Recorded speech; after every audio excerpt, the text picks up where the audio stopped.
Well, good evening, everyone. My name's Mark Feb.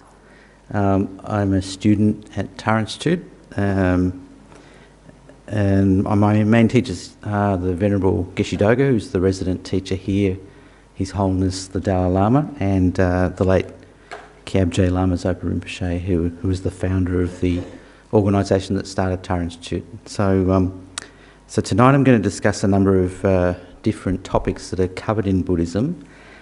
And I'm going to go over them in the coming weeks in more detail.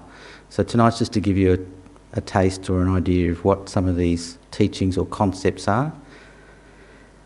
And obviously if you have questions, that's very good.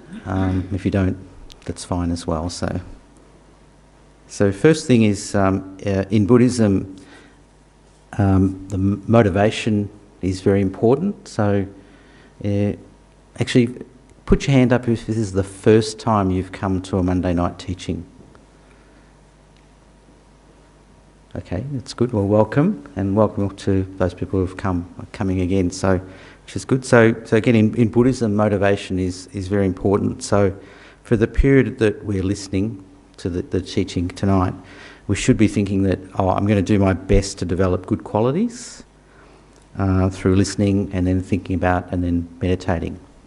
So the listening, the thinking about and the meditating, sometimes thinking about is called contemplation or rumination. So you listen and then you ruminate or contemplate in your head, and then sometimes you do some meditation as well on the same topic just to deepen your understanding.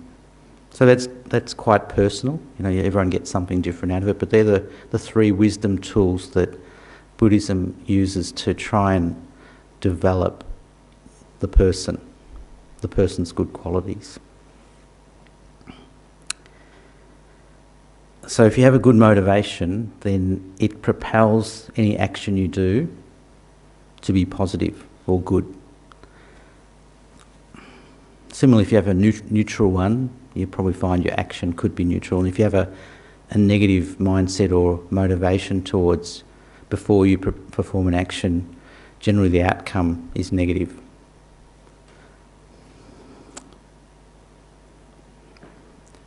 So perhaps we can see this in our interactions with others.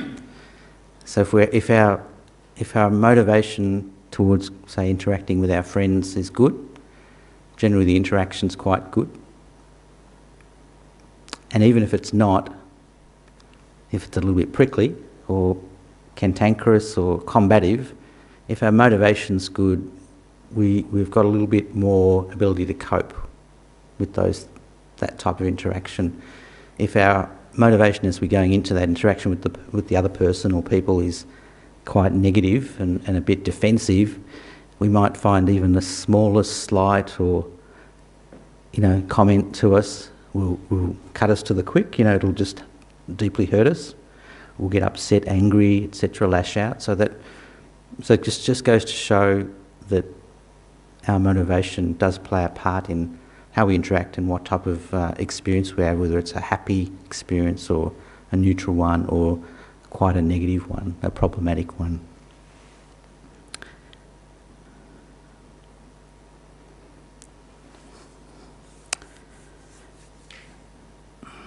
So it's good in Buddhism that you don't leave your intelligence at the door. That you come in here and you still have your critical faculties at work, because the Buddha taught that you don't accept what he taught or on just because he taught it. You have to actually apply your own intelligence and wisdom to it and go, does that make sense? Is it real? Is it ring true or not? So that's quite important. So there's no teaching in Buddhism that's saying, well, you must believe it because the Buddha said it. So that's quite good, because then it's in your hands. So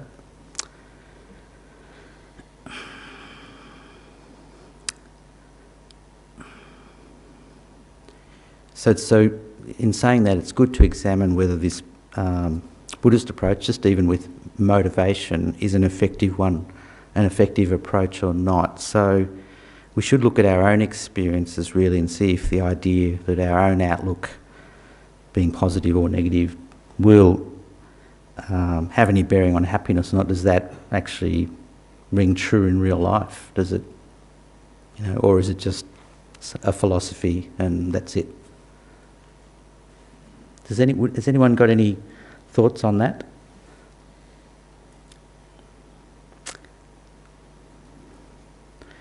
So if you apply the opposite to it and go, oh, motivation has no impact on our experience at all, it's just, then we could probably go through life pretty evenly, couldn't we? Regardless of how we were feeling, we'd have a similar type of experience all the time, because if motivation had no impact on it. But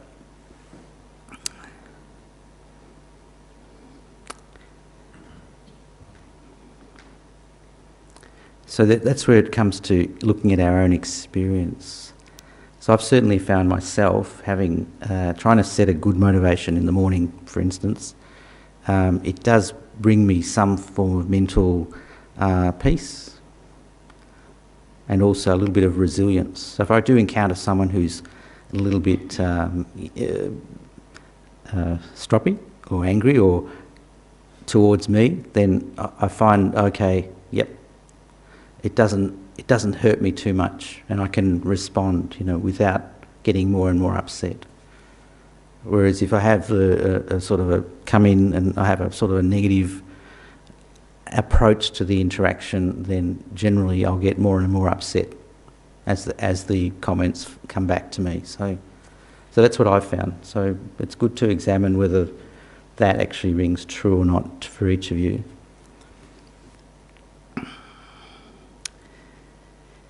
Another way of looking at it is, are we deluding ourselves in thinking that a more positive outlook will bring more happiness?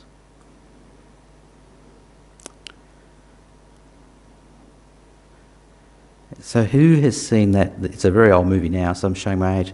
Who has seen Monty Python and the Holy Grail? Has anyone seen that movie?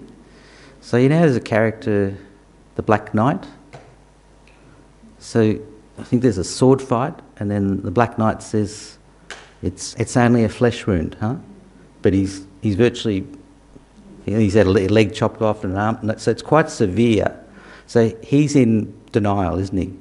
So he's not acknowledging what's happening, and he's saying, oh, it's only a flesh wound, you can't hurt me, sort of. But so we're not looking at that sort of approach where you're in complete denial about the interaction you're having. So we're not trying to replace our experience with something that's completely unreal. So we have to have, we realise what's happening. We're not trying to deny it. So in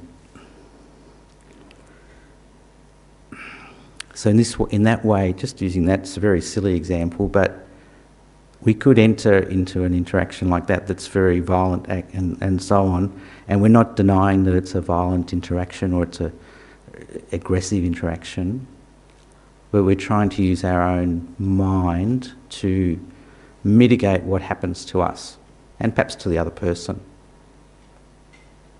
So that does have an impact. So we can have an impact on the other person and on our own feelings towards that experience. And I used it's a very extreme example because I don't think many of us have experienced a sword fight or a knife fight, so I'm hoping none of us do. But we've certainly had experiences with other people that haven't been pleasant, and maybe our hackles have been raised, we've gotten angrier and angrier and blown our top or whatever. So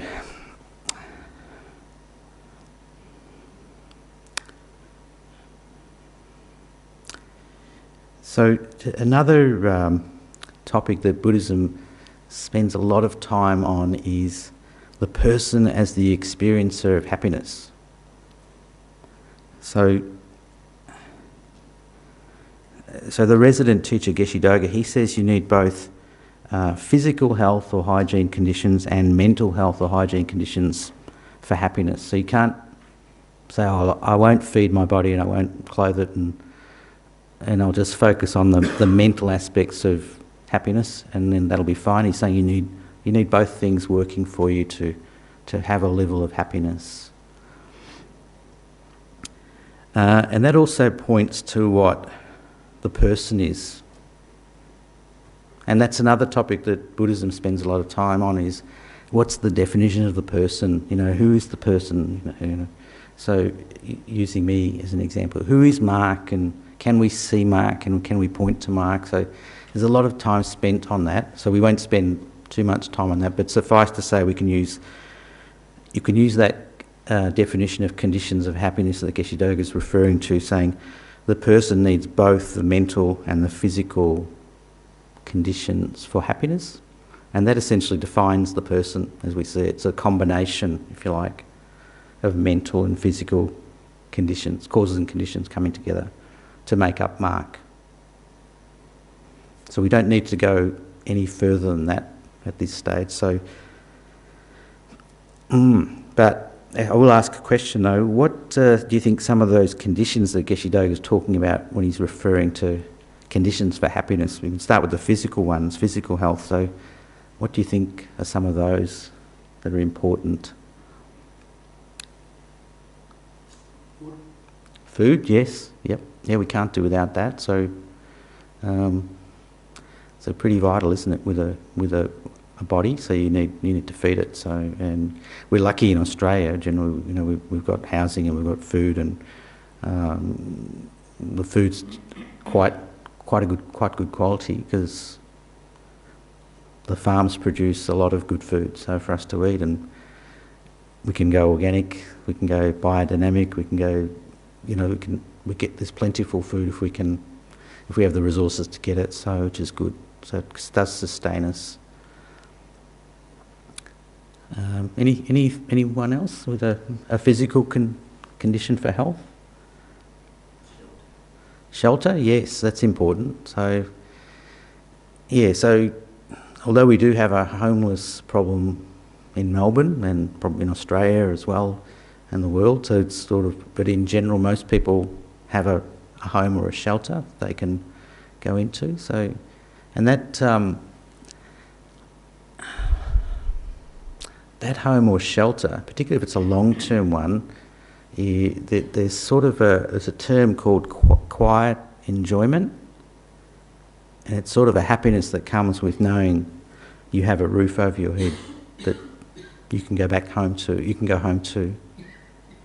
So it is a shelter in that way.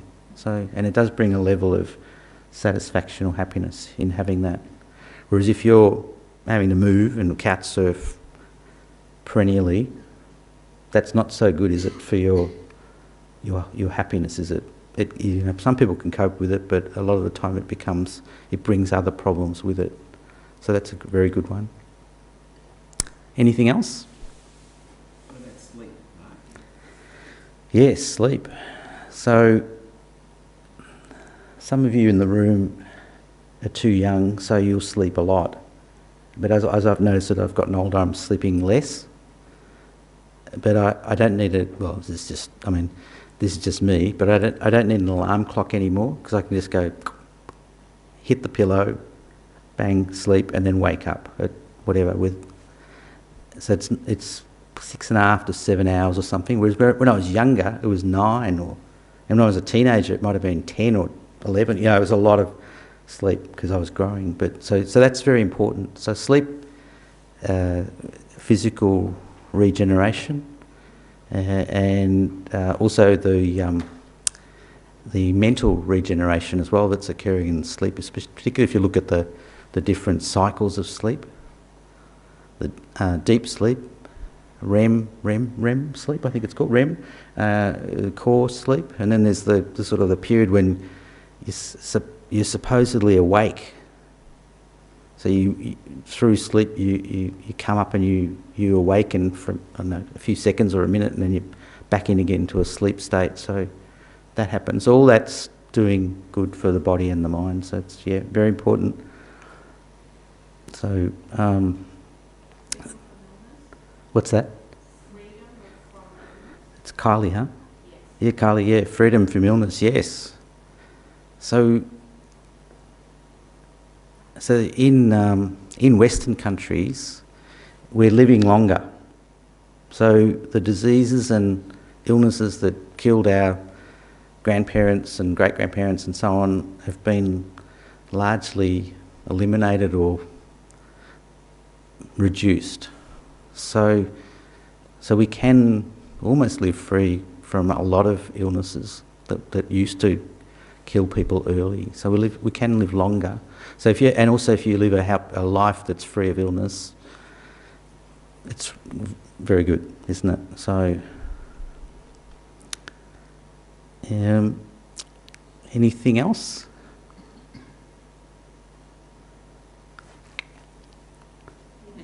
Yeah, exercise. Yeah, sure. That's good. So, exercise. So that's important. So exercise could be, I'm going for a walk.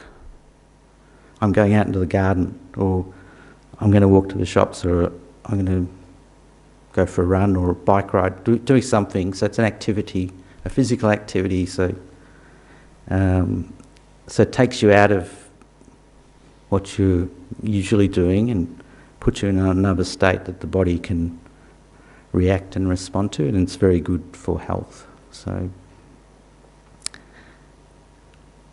there are I think you've covered everything. So really, there's the physical conditions.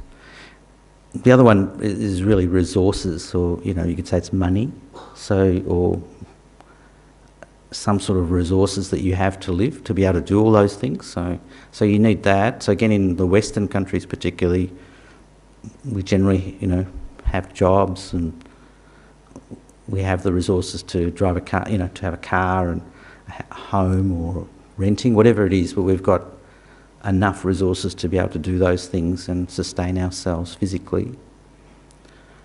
So they're the physical. I think they're the main physical hygiene factors. What about some of the mental ones that we need for happiness? Positive. Oh, okay. Hold on. That's what I was saying earlier. Positive outlook. Yeah, I definitely that would. Just from my own limited personal experience, I would say having a positive outlook, it makes a difference to how I experience something, whether it's a happy experience or an unhappy one. So I think it's very important.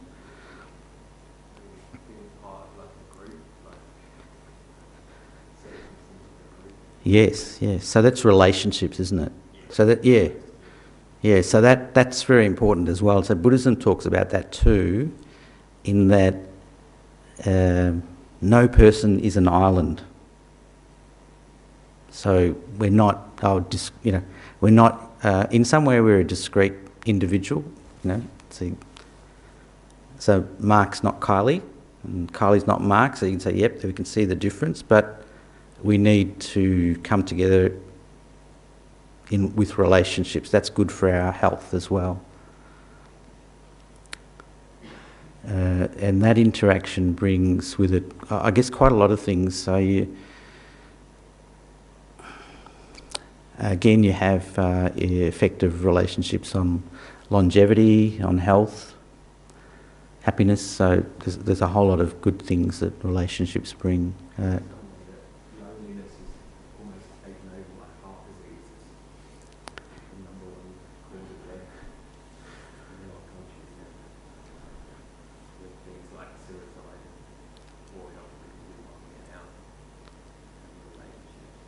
Yeah, it's a hard one to actually quantify, but you could see that, yes, if you isolate yourself completely and the only interaction you've got is Facebook friends or that's it, then it can be quite a lonely, soul-destroying existence, isn't it? Because you're not actually interacting with anyone really in a face-to-face manner a lot of the time, if that's what happens. So we do need each other, so the relationships are very important.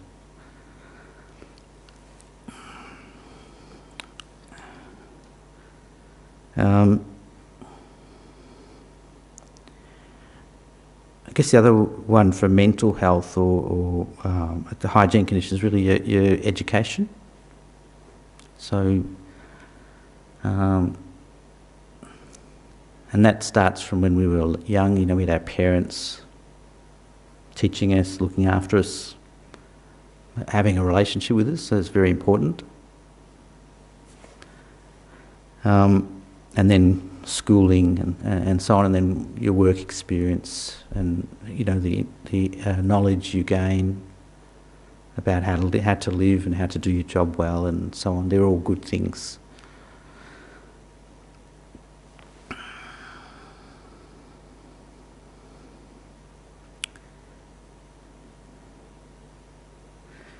So if you have these mental and physical hygiene conditions that Geshe Doga is talking about, and we can say that the combination of those two is the person, then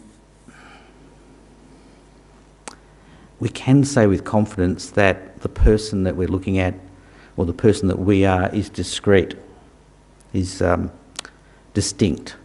So that's an important point.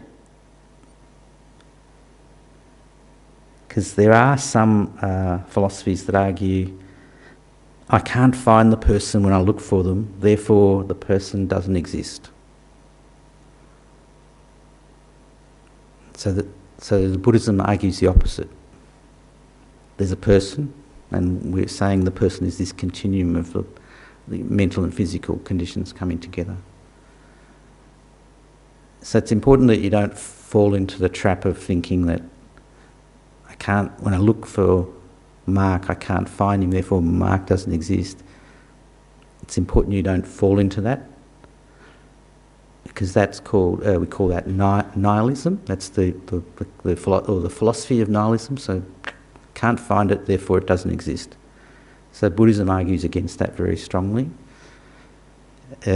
because that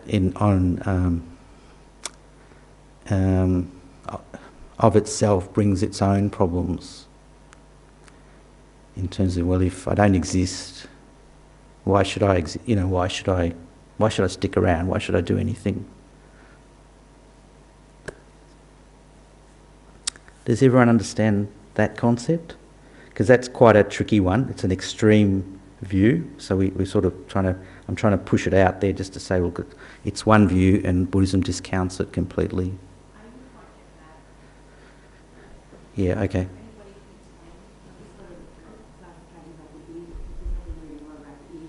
Oh, yes, yep. Yep.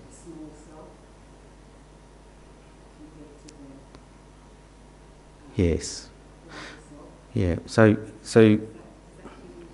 yeah, it does a little bit, yeah. So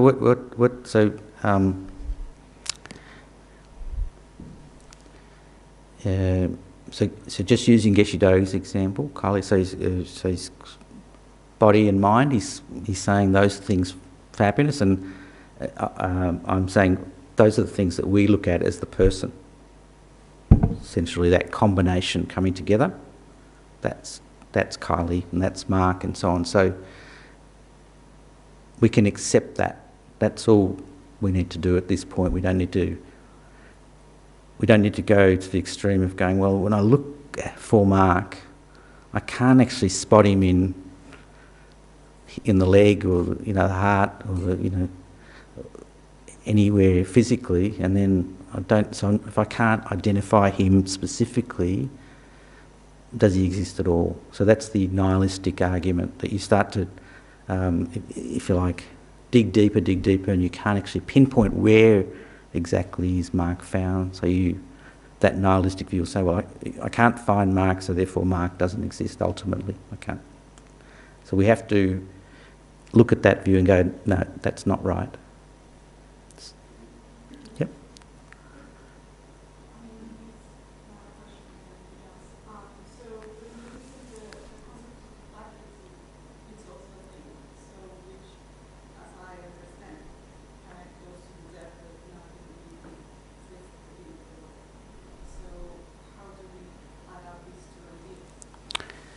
Yeah, so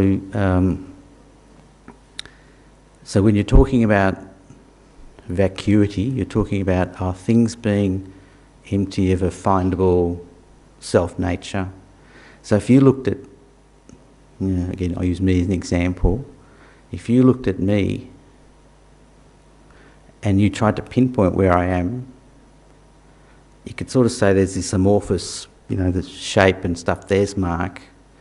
But to try and pinpoint exactly where's the essence of Mark, you couldn't find it.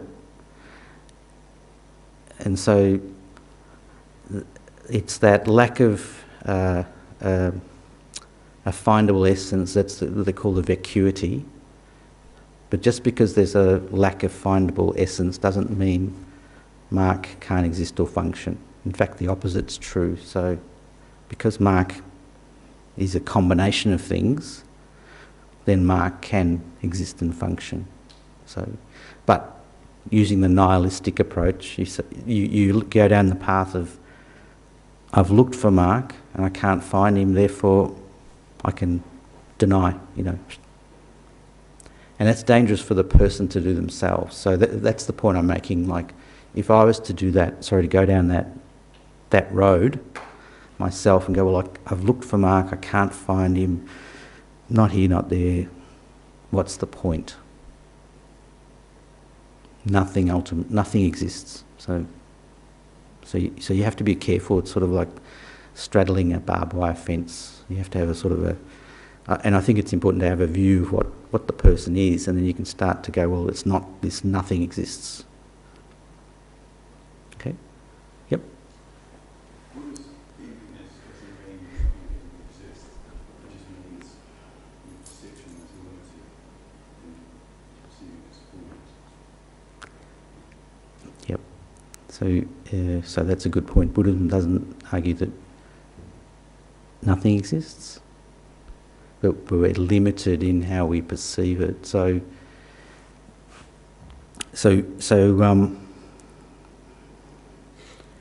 one of the ideas that we're going to talk about is the law of cause and effect, or karma. So a positive action leading to a positive result, and we'll go through this in more detail in weeks to come.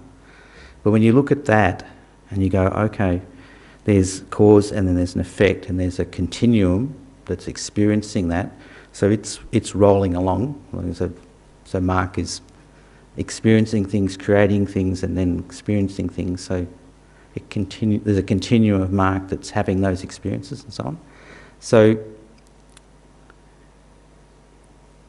Mark's not fixed. So that's that point. So when we look for there's a fixed pinpointed Mark, that doesn't exist, but there's certainly a Mark that's there that's having the experience. So, and when we look at the law of cause and effect, we can see that happening. So, just to use an example, so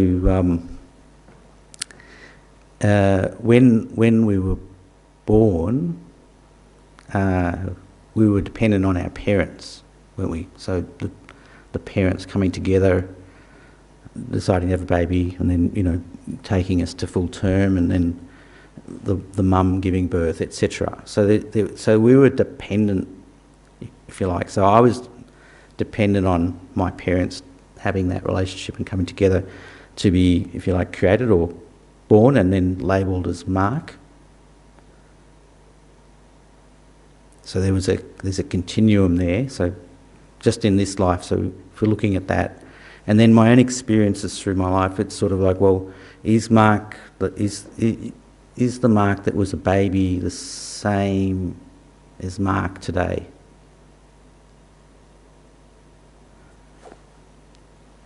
So that's a question. So, is anyone, is Mark the same? No, it's not. Is there any relationship between Mark the baby and Mark the adult?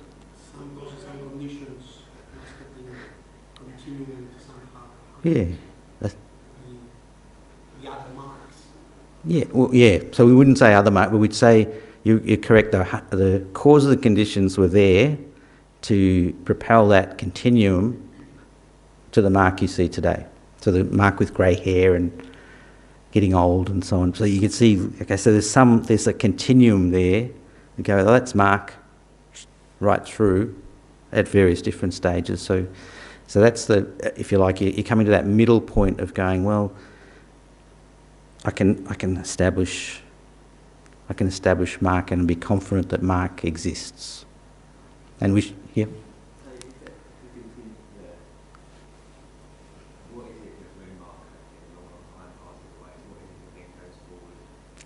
Yes. Okay. So, all right. So this is so the question is, what is it when Mark passes away?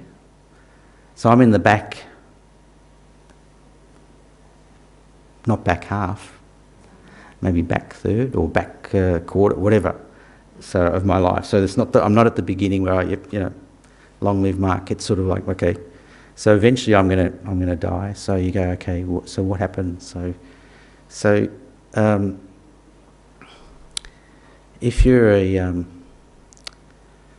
a non-Buddhist, you'd say, okay, there's a couple of things. You could say, at death, Mark is extinguished. So it's just one life. That's it. So no more Mark. So in some of the religions, they say Mark would go to heaven or hell. So there's sort of a continuity almost there that Mark kicks on. So and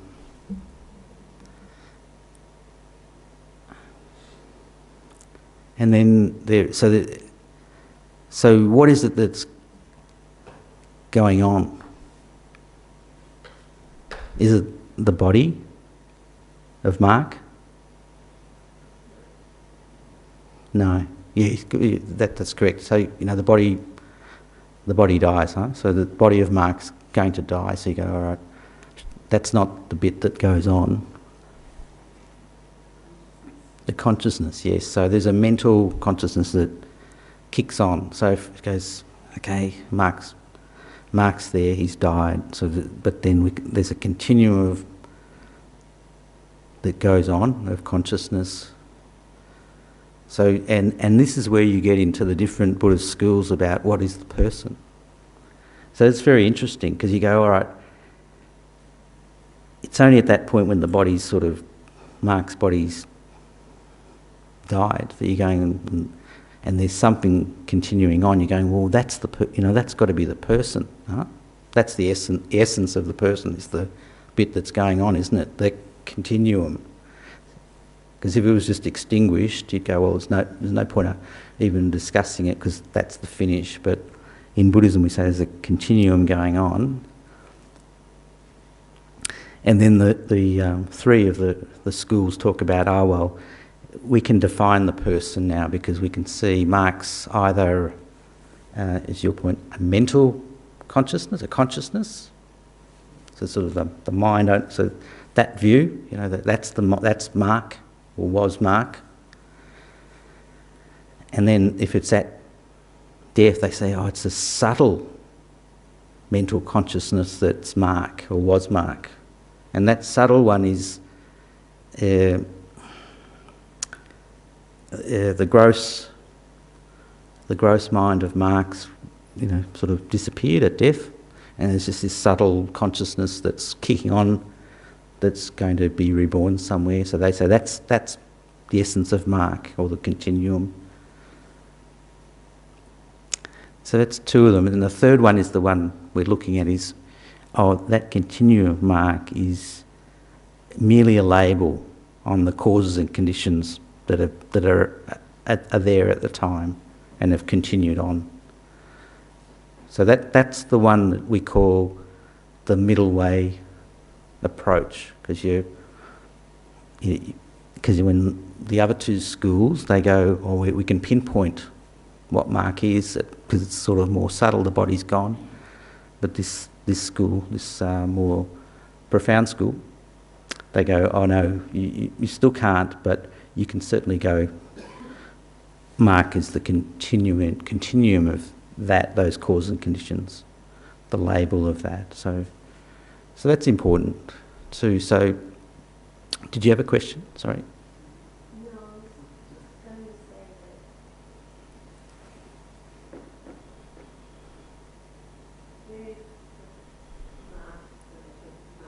Yeah.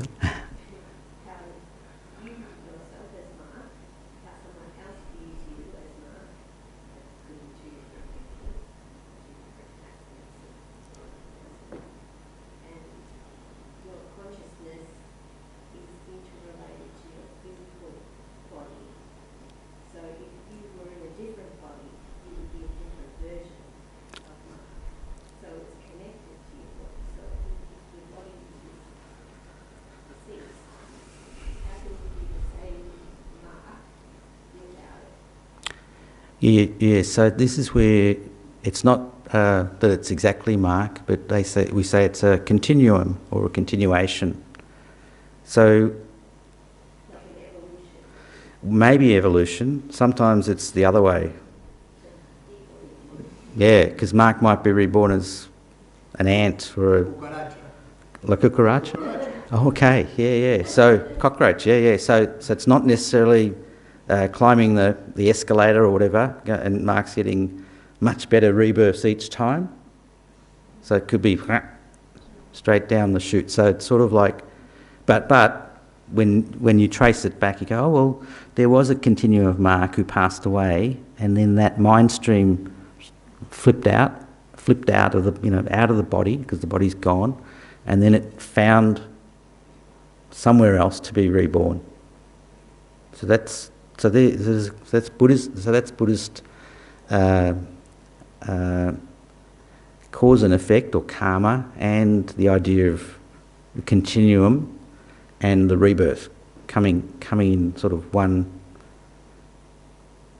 go, if you like. So.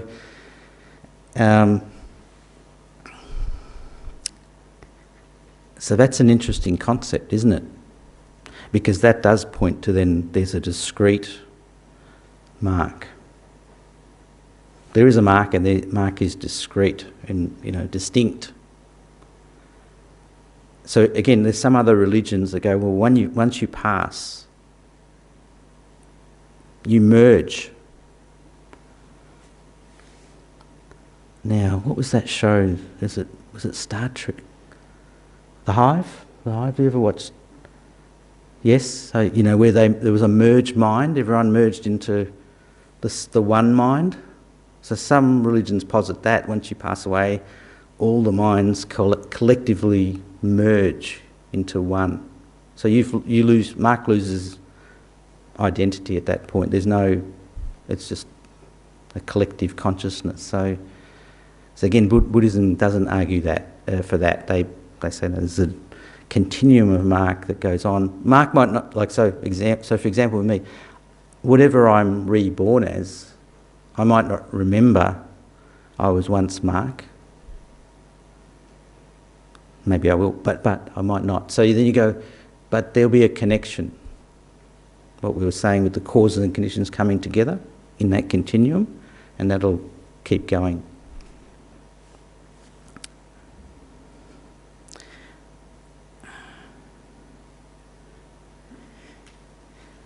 So, yes, you have a question? Cause and effect. So does that mean that if I come back, the lessons that I haven't learned in this, will I fulfill other lessons in the next life that I should have learned in this one? Oh, yeah. That the continuum. Yep. It may not be me as the essence of me, but there may be lessons that I didn't fulfill or learn in this life that perhaps I'll continue on and grow and develop in the next one. Like when you have children, you want them to be better parents than you were. Yes. So you do, try not to do a thing that you did as a parent. Yes. To create a better life for the next life. Yeah. Well, that's a very good point. So that's the aspiration, if you like, of Buddhists, of positive motivation, but also Buddhists in general. Is we want to, once we die, and we want a good rebirth. So we want to take advantage of the things we've learnt in this life, and then come back in a positive rebirth the next time to take advantage of what we've learnt this time. So that's a great point. So and Geshe Doga, again, the resident teacher here, he's mentioned this to a few students. This life, maybe not so much meditation, a bit hard. Next life, no problem, easy. And I'm thinking, oh, that's good. So that it's virtually saying, you might be struggling a bit, like you said, to learn the things you want and to develop the way you want. But there's next lifetime. So if you've planted the seeds, then you might be reborn in a state where, yep, the things come easy, the lessons are learned, your development's there. So that's quite positive and affirming, I think, because that means there's not like, oh, well, what's the point of doing all this? Because if it's just random chance, next lifetime, well, I can't do much. But so the things that you're doing are worthwhile. So there's not, even if there's a struggle and it's not that easy, it's still worth doing. So that's a great question. So because it's quite difficult, because you're going, oh, okay, what am I doing all this for? Because I don't know cockroach for Mark next time. So what can I do there to take advantage of what I've learnt if I've been born as a cockroach? Not much, because the cockroach is probably only intent on one thing, isn't it? Really just surviving and just, food, and just that's it, just doesn't want to get squashed. And they're not looking at, I'll open the text, or I'll do some meditation. There's nothing like that. Even our pets, we love them, they're faithful, feed them, we take them for walks, they're loyal, all those good qualities. How about we do some meditation together?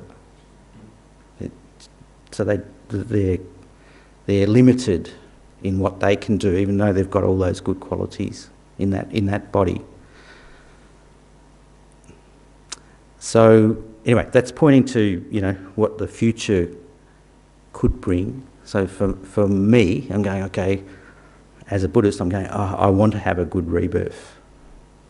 What can I do to enhance the chances of having a good rebirth? So, and the simple way is positive motivation and positive actions. That's the one side of it throughout your life. So develop those. And the conversely is to trying to reduce the negative actions and negative states of mind that I have, or we have. So trying to enhance like you've said, what good things can I learn, what things can I teach my kids about how to be better parents, and trying to enhance those good qualities, and then reduce the ones that are not so good, or even eliminate them. So that's the other thing in Buddhism. They say that no delusion or problematic state of mind that we have is permanent. So that's a revelation, isn't it? Because if it was permanent, then we'd go, well, there's no point Mark trying to, have a fight with his anger or his attachment, because it's unchangeable. It's there all the time. You can't. But in Buddhism, they say no, it's not. It's impermanent. It's transitory. So it can be pushed away or eliminated. It's not one with the. Essentially, it's not one with the continuum of the person, so it can be removed. Yep. I think I read somewhere that sometimes a person can be reborn as two people or three, and I was just wondering if you can go like multiple people. Is that a thing? Yeah. So the first one, so the second one where you said three people are born into one, that's a bit like the merge, isn't it? So no. But the first one, if you're highly attained, then I have read stories, that this particular high Lama was born over here, and then he was decided, I'll also be born over here. And then he's telling a story saying, and then someone asked him, why are you laughing? Oh, because my second reincarnation just made a fool of himself. So it's like, okay, so that's, I've heard stories about that. So there's like a good example of one being who's obviously very highly attuned and attained, being able to go, well, I'm going to be born here and born there because it's beneficial. So that's possible. The reason I asked was I was thinking if we trace back into time and the amount of beings in the world, is it just kind of like all the existence in like a parallel continuum of infinity, or was there like a kind of one source where it's atoms? Okay, yeah. Yeah, so these are interesting questions, because these talk about are there infinite beings in the world who are being born over and over again infinitely, or is it just a finite number? So there's good debating points on both of those. On if it's infinite, yep, it's infinite. However, just whether it's infinite or finite, the whole premise of Buddhism is that the Buddha was a being like you and me, and then he achieved enlightenment. So it's possible. And then with that enlightenment, it wasn't a temporary state of happiness, it was a permanent state of happiness. So that's the good bit about it. So even if it's infinite sentient beings around, if each being has the potential to achieve that enlightened state, then that's a big positive for us, because we're the same as the Buddha in that respect. That we've got emotions, we've got afflictions, we've got problems, but he was the same. Does that answer your question? Yep, good.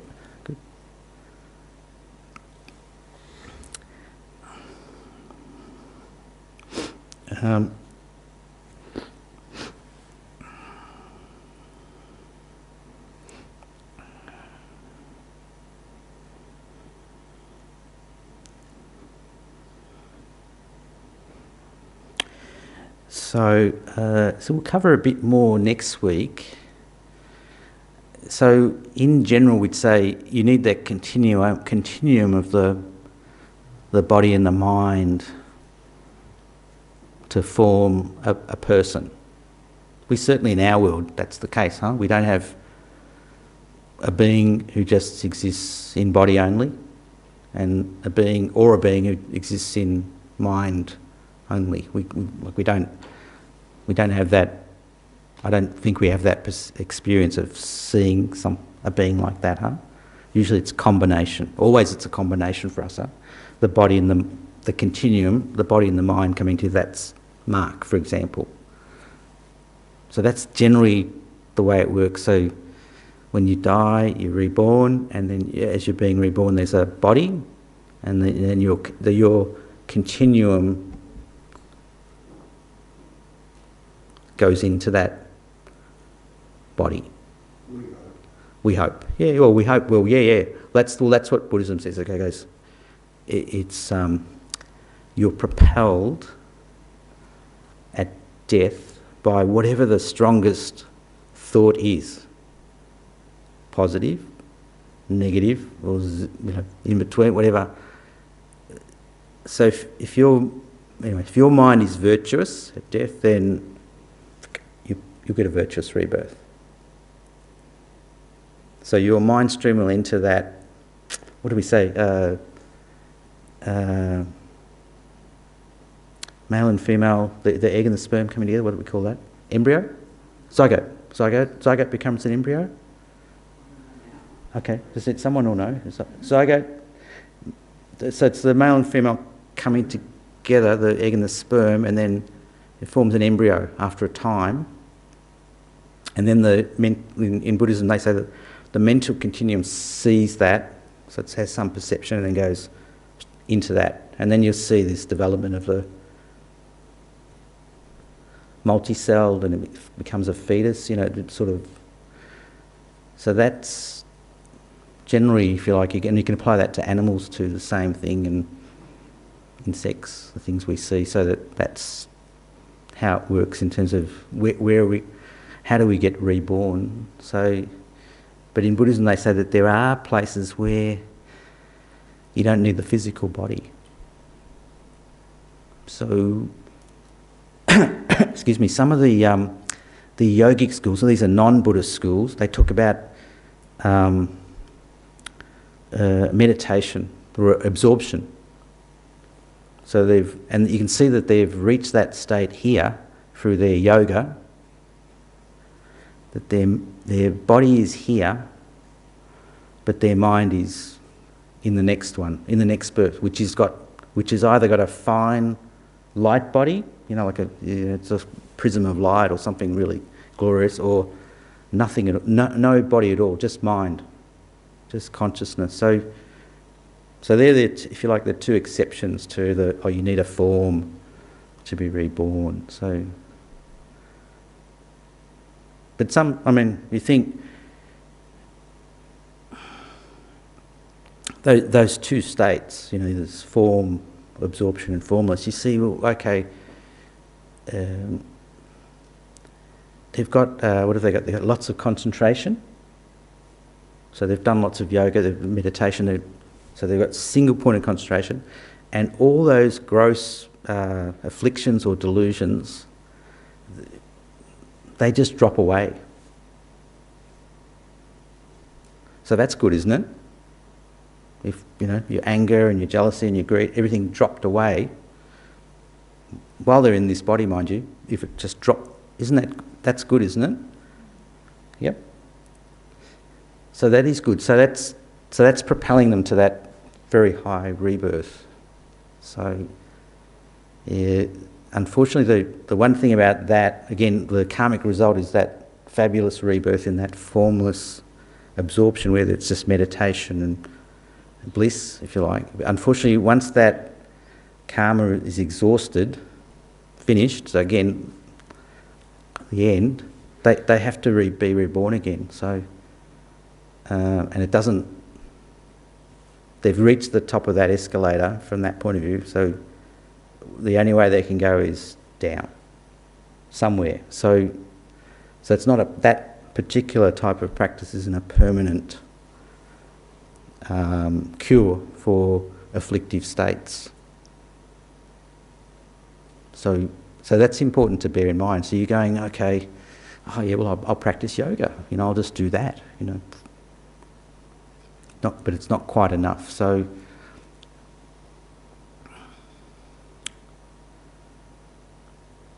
that's not the same as getting out of samsara. now they say that's the peak of samsara.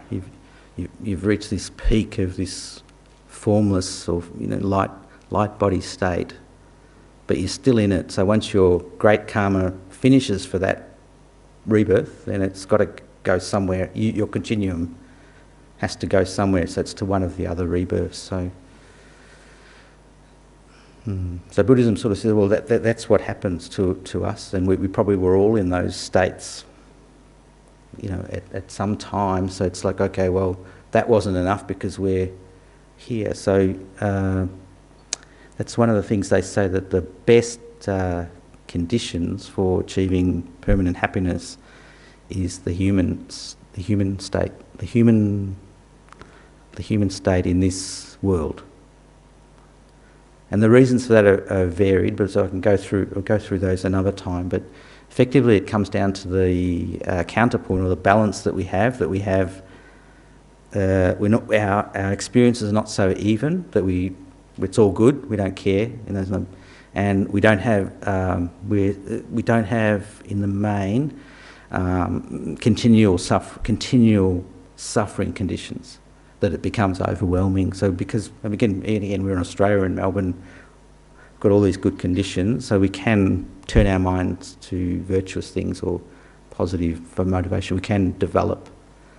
So that's, if you like, it's probably a segue into us finishing, I think, so that again in Buddhism they call that the perfect human rebirth.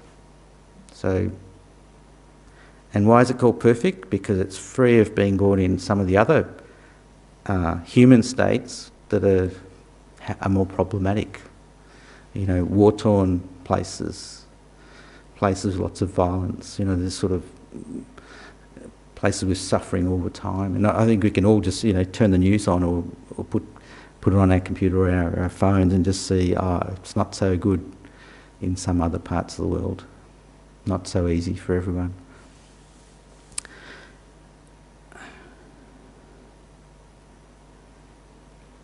Okay, so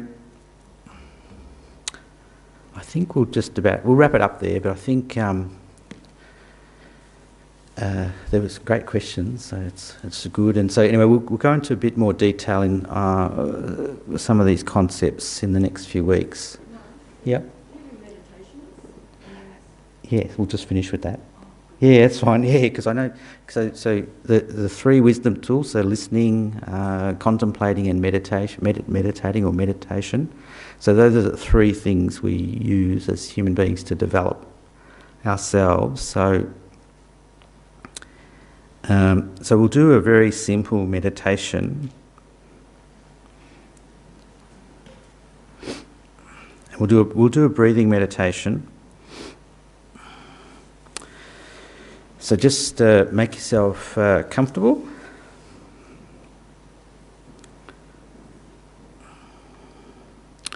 So the main thing with meditation is to keep your back straight. Or try and keep your back straight. You can be sitting or on a chair or cross-legged. Excuse me. And then keep your mouth closed, and then you're breathing through your nose.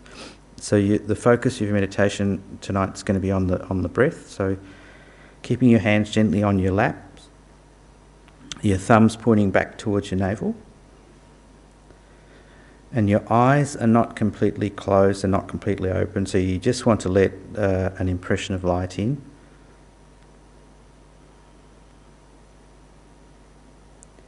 So just gently breathing through your nostrils. Naturally, not forced. And visualize that as you're breathing out, that all your anxieties, worries, concerns of the day are removed. And that as you're breathing in, you're letting some sort of beautiful enlightened energy come into you.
So just gently bring your awareness back to the room and you can open your eyes.